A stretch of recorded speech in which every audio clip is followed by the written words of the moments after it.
Now you tryna pull up to my crib, I think you really gotta go. Yo, what's up mga idol? So, ito, unboxing natin mga boss. Nandiyan natin ito mga boss. Higit mga, alam hindi mga idol. Malamig. So, yun. Buksan natin. So, ito mga boss, ano natin, unboxing natin mga idol. Sakto-sakto pala, naglilinis ako ng motor, kaya naisingit natin tong ano. Sakto-sakto kasi dumating yung ano, etong canister na to na in-order ko pa 1 week na yata o ano, 14 days, ganyan. So, yun. Sobrang ano ng packaging niya mga idol. Napaka-sikip. Tsaka safety yung ano, canister natin. Pero may UP pa din mga boss.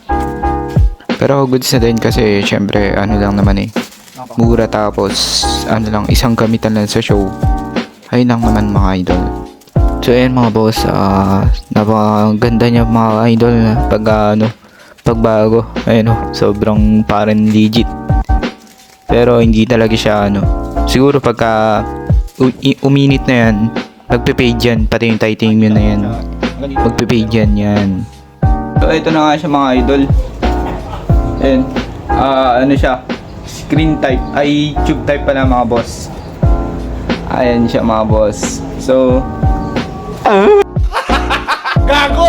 So ito, hindi naman siya totally na titanium, pero magpe-fade kasi yan, tapos parang mga kalawang sa loob kasi stainless lang yata to o ano. Hindi ko lang mga boss kasi mukhang maganda naman, pang show lang naman only mga idol. Yan, tapos eto, sama na natin siya sa ating mga collection. Wow naman! Wow! Wow! So, ito, mapapabilang na naman sa collection natin mga boss. Ayan, dito natin siya. Katabi ng NLK. Hindi. Saan kaya? Wait lang po. Andyan na siya. Ayan. Kung pala siya idol, kaya pala talaga mura. Pero goods na din. Yan. Pantindigan lang naman, tapos pampamba lang. Okay na yun. Yan. So ayun ang vlog natin mga boss sa ngayong araw, kasi naglilinis pa ako, sakto naman dumating to. Kaya na-vlog na din mga idol. Sinaglit lang natin yung vlog na to. Saglit lang to, mabilisan vlog lang to mga boss.